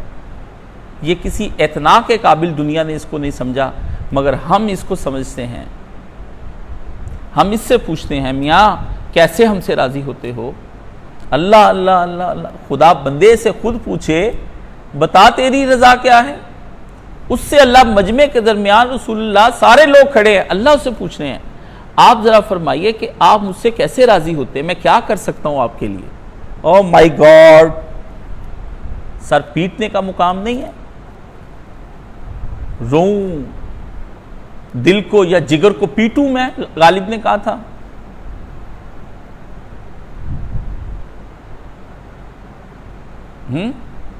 یہ وہ درجہ ہے جو حشر کے دن ملنے والا ہے، اور یہ ایک دو لوگ نہیں، یہ نہ کہیں کہ لوگ ہیں نہیں، ہوں گے تو ذکر ہے، ہوں گے تو ذکر ہے۔ وہ بنیادوں کی کسی اینٹ میں لگ گئے، انہوں نے مینارے کا چاند بننے سے انکار کر دیا، ہمارا نام بھی نہیں آنا چاہیے، انہوں نے پا لیا اپنے رب کو، دے دی خدا نے ان کو اپنی رضا، اور خدا ان سے راضی ہو گیا، پھر بدلے میں وہ بھی اللہ سے راضی ہو گئے۔ انہوں نے آگے سے جا کر یہ نہیں کہا مجھے نعمتیں دے، اس سے بس یہ جا کر پوچھا یا اللہ، جواب میں اللہ سے کہ تو مجھ سے کیسے راضی ہوتا ہے، تو آگے سے جواب سے اللہ سے کہ اللہ تو مجھ سے راضی ہو گیا؟ اللہ کہ ہاں راضی ہو گیا، تو نے بالکل صحیح زندگی گزاری، میں تجھ سے راضی ہو گیا۔ وہ کہتا اللہ مجھے نعمتیں نہیں چاہیے تھی، مجھے یہی تیری رضا چاہیے تھی، تو خوش ہو گیا بس ٹھیک ہے، مجھے تیری خوشی چاہیے تھی۔ عاشق کا مال و متاع اس کی محبوبہ پہ لٹا دے سارا، اور اس کو قیمتی نیکلس لے دے اپنے خون کی بوتل نکال کے بھی، تو وہ پہن لے اور خوش ہو جائے، تو اس سے یہی کہہ سکتا ہے کہ تم تو خوش ہو نا، ہماری جان جائے بلا سے۔ یہ اللہ کو مقام چاہیے، اللہ اس کا تقاضا کرتے ہیں۔ اب یہاں پر وہ فرق ہے جو آج تک آپ لوگوں سے حل نہیں ہو رہا کہ جنت کے لیے اللہ سے مانگنے کے لیے مانگنی چاہیے یا اللہ کی رضا مانگنی چاہیے۔ تو جنت کے تو لالچ میں اللہ کے نبی نے بھی کہا کہ سب جنت ہی مانگو، کیونکہ رسول اللہ کو پتا تھا اتنا ایمان کہاں پیش کر پائیں گے۔ اللہم انی اسألک الجنت الفردوس، مانگ لو، وہ کچھ اور مانگ رہا ہے، وہ کہتا ہے یا اللہ جنت چھوڑ، تیرا مسکرانا، کہتے ضحک اللہ ہو۔ اللہ کے نبی نے دعا کی کہ ایک صحابی ہے ان کو اللہ ہنستا ہوا ملا، اللہ اکبر کبیرہ۔ میں نے جب یہ پڑھی میں نے کہا اچھا یہ بھی نصیب ہے انسان کے کہ اس کو اس کا رب مسکراتے اور ہنستے ہوئے مل رہا ہے، خوشیوں اور کہکوں کی آوازیں آ رہی ہیں۔ آپ کسی گھر میں داخل ہونے سے پہلے ہی کہکوں کی آوازیں ہو تو آپ سمجھ جاتے ہیں کہ ماحول بڑا میٹھا میٹھا اور ٹھنڈا ٹھنڈا ہے۔ تو کہا اللہ اس کو ایسے ملا، ضحک اللہ، اللہ سے ملا، فرمایا اللہ یہ مسکراتا تو اس کو ہنستا ہوا ملنا۔ وہ آدمی جب اللہ سے ملاقات کرے گا اور وہ اللہ سے کہے گا، اللہ اس کو مسکرا کے ملے گا، تو مجھے یہ بتائیں کتنے بوجھ ہیں کہ جو دل سے اتر جائیں گے۔ کسی کے ایک تبسم میں کسی کی زندگی چھپی ہوئی ہے، کسی کی ایک مسکراہٹ میں کسی کا عمر بھر کا ڈپریشن ختم ہو رہا ہے، کسی کی ایک چاہت کے اظہار سے آپ کے سارے غم دور ہو جائیں۔ یہ وہ لوگ ہیں جو سچے عاشق ہیں، سچے محبین ہیں اللہ کے، یہ وہ لوگ ہیں۔ ان کی ملاقات خدا کی ملاقات کے ساتھ ہے۔ اگر یہ ان ملاقاتوں میں اپنے رب کو راضی کر لیں اور رب کے ساتھ ہو جائے، رب کی چاہتوں میں اپنی چاہتیں گم کر دیں، رب کی سب کچھ خدا پر تمنائیں، آرزوئیں، امیدیں خدا پر وار دیں، یہ قریب ہوگا، یہ پا گئے۔ ان کو کہا ہے کونوا مع الصادقین۔ اس کے لیے دارالسلام اگر بنے گا تو جو بنایا ہے، اور میں نے یہاں پہ لانے کیا کرنے کے لیے کرنا ہے، میں نے کوئی اپنے لیے کوئی وہاں بنا نہیں، اس میں دیکھوں گا اگر میری قسمت میں ہوا۔ مجھے ابھی تک تو دور دور آثار نظر نہیں آتے، لیکن مایوسیوں کی اس فضا کے اندر ایک امید خدا سے ہے کہ شاید مرنے سے پہلے، کیونکہ اس کے لیے جو کوشش ہے مجھے پتا ہے مجھ سے زیادہ آپ میں سے تو کوئی نہیں کر سکتا۔ چاہا تو جا سکتا ہے، حاصل نہیں کیا جا سکتا۔ چاہے جانے پہ کوئی پابندی نہیں ہے، کوئی پابندی نہیں ہے، لیکن حاصل کرنے کے لیے تگ و دو کرنا وہ ابھی ہمیں کوئی نہیں ملا۔ سب اپنے کاموں میں مصروف ہیں اور ابھی کسی کو خدا کے کام کے لیے کوئی فرصت نہیں، اور نور توحید کا ابھی اتمام باقی ہے۔ خدا کا نور ابھی پورا نہیں ہوا، خدا کا نور پورا ہونا چاہیے۔ اللہ ہم سے خدا کا نور، اللہ اپنا نور پورا کرنے کی توفیق عطا فرمائے۔ سبحان اللہ والحمد للہ ولا الہ الا اللہ واللہ اکبر ولا حول ولا قوۃ الا باللہ العلی العظیم۔